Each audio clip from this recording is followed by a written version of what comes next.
What is going on, ladies and gentlemen? My name is Alpha Skies, and in today's video, we're going to be talking a little bit about the Cali farm in the newly reprised raid, Last Wish. And before you click away, we're going to be discussing a lot of things about this, because this isn't going to be just talking about how you need to go and do this to farm your red borders, but rather I'm going to be going over why this is actually, in my personal opinion, the best farm in the game currently for a wide variety of things. But let's go ahead and jump into it first with going ahead and addressing the fact that now that this raid has been reprised, for those that are not aware, the weapons have all gotten newly reworked perk pools, and these can also now be obtained as red border drops and can be turned into craftable weapons. This is honestly genuinely amazing and good to see for this raid, as in my personal opinion, from all of the details of this raid, from the weapons to the aesthetic to the bosses, all of this stuff in this raid were genuinely truly something historic for Destiny in my personal opinion, and for them to actually bring this raid back into relevancy is one of the most phenomenal things I think we could have actually seen from Destiny in Season 21. But let's go ahead and get all of that out of the way and get to the actual main points of this video. And as previously mentioned, we're going to be addressing why it is so much more than just simply acquiring the amazing weapons that are in here. But first, let's go ahead and break down the weapon form itself into details for the individuals that either want to commit a little bit of time before it resets on Tuesday, just so that you guys are a little more aware of what you're getting yourselves into. So, the first thing that needs to be addressed is the method of farms. There are a couple of different methods. Some individuals want hunters with Star Eater scales only, some want to do the double slug route. For me personally, I would highly recommend that you simply go in and just find a group that is going to be farming the challenge. And this is for a couple of reasons. One, personally, I feel it is not all that much faster than doing the double slug route. It of course allows you to play with whatever class it is that you want to. Most of the time you're going to be using Sleeper Simulant, you might have an individual on Tractor Cannon. But most importantly, it's only a couple of seconds longer and you're actually going to be getting double loot. Now, how long does it take? Okay, so the footage in the background right now that is currently playing, I did record all of my sessions of farming the raid, and I personally have finished the craftable versions of every single weapon in the raid so far.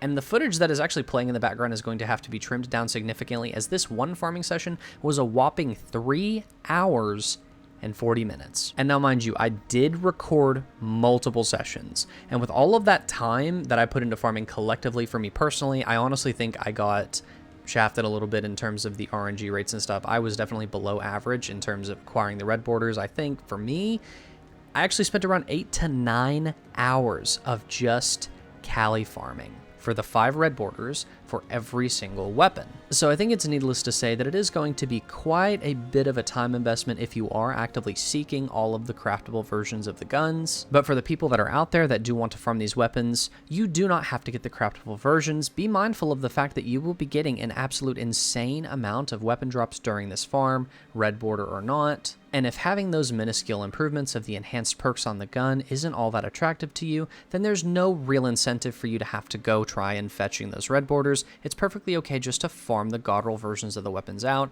and just end things there. And with that also being said, a little bit of a way that you can save time is, as of this video being made on May the 28th, we were given a quest from Hawthorne, and it was bugged that at the end you were supposed to acquire a red border progress for one of the weapons that you turned in, but for some reason, if you do it right now, you actually receive 2. So again, if you are going for some craftable weapons, you could basically just get 3, and if you want to shave a good bit of time off, instead of farming Cali for several more hours trying to get those red borders like I did, just go and run through the full raid and go turn that quest in. Now that we've got the very basic information out of the way for a lot of the stuff that I'm sure a lot of you people have probably heard about the raid already, let's go ahead and get into the points that I think personally actually makes this one of the best farms in the game all around. So jumping straight into point 2, this one's actually going to be armor.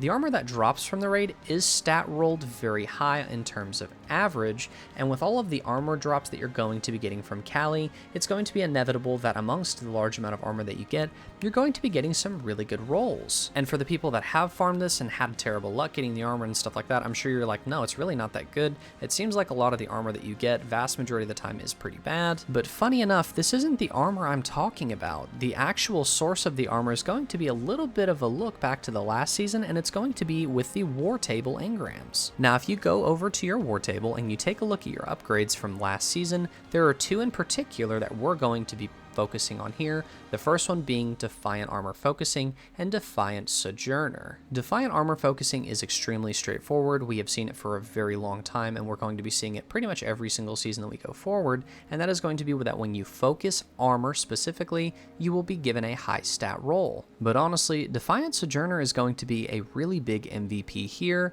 as it is that whenever you complete any non-battleground activities that you earn a Defiant engram, you will just simply be granted an additional one for free. And of course, upon completing the Callie encounter, there is a chance that you will be rewarded with a Defiant engram. And with how quick it is to actually go and clear these runs, it is, again, pretty inevitable that you are going to fill up your engrams very fast. And throughout my experience of farming, I managed to fully cap out my engrams at 99 twice. And now, initially, I was simply just using these engrams and turning them in and getting legendaries and dismantling them for legendary shards and cores. However, whenever I actually looked over the focusing tab and I was looking at the focusing for the armor and the weapons, I had noticed that it didn't cost any legendary shards anymore to focus. And of course, because of this, I immediately started throwing engrams into these insanely high stat spiked armors. And now I know there have been a lot of YouTube videos talking about how they feel that the best armor farm in the game currently is going to be through getting the Season of the Deep engrams and using them at the new Season 21 focus place. But for me personally, with you able to go get 2 engrams per clear as opposed to 1 right now, I'm going to take the 2 per clear, and then going over to the helm, like I said, it seems like the armor over there is just absolutely insanely broken. So this farm is not only good for weapons, but it's good all around for just building amazing kits and build crafting. You're not only able to get some of the best PvE and PvP weapons in the game currently, but you're now also granted access to what I personally feel is the fastest and easiest armor focusing and armor acquiring method in the game right now. Now moving on to point 3. This one is actually going to be whenever the farmable version of this raid is out of rotation. And with this one in specific, we're actually going to not be utilizing the challenge mode, but we'll be doing the ever so slightly faster Anarchy double slug method. And for those that are aware or not aware, after a raid is no longer farmable, whenever you do your first clear, after every clear you do, you will not be rewarded with a drop from the raid itself, but you'll be rewarded with either engrams, like we had talked about before, and spoils of war. And again, this is amazing for a couple of reasons. It's one, really good for the new system that is in place that allows people to extract the red border patterns from weapons with the new consumables that are in the new season pass. As per use of each of those, it does require that consumable as well as 15 spoils. Or you'll be able to just simply breeze through clearing this encounter over and over and getting maximum stacks very quickly so that you can go back to the exotic kiosk in the tower and go grab those last few exotics that you need, like Legend of Acreus or the Teraba SMG, and I'm sure there will probably be some raid exotics that we see added to that kiosk in the future. And just as a little cherry on top, let's also not forget to mention that you can also acquire the new season engrams from here as well. As again, I've mentioned, I don't personally recommend you going use these for farming armor and stuff like that, especially with it being the first week. I would just go and take these and either go try to get a Godroll spare rations if you want that hand cannon, or just simply focus into the new deep weapon side engrams and push for the new craftable versions of all of the new seasonal weapons as well. So when it comes to this raid, if you look at it from a realistic point of view, you have the ability to acquire not only all of the Last Wish raid weapons as the red borders, but you're also passively farming all of the red borders from the war table if you didn't finish those last season, as well as another farm that's going to be pretty much guaranteed that you're going to get engrams to focus to get the new focused versions of the new weapons from the Season of the Deep. But with all of that out of the way, my name is Alpha Skies, and if you guys appreciate videos like this and you enjoy this kind of content, go ahead and hit that subscribe button and the notification bell down below so that you know when my videos go live. I wish you guys the absolute best of luck when it comes to farming out anything it is that you are trying to farm through these methods, and I will catch you guys in the next video.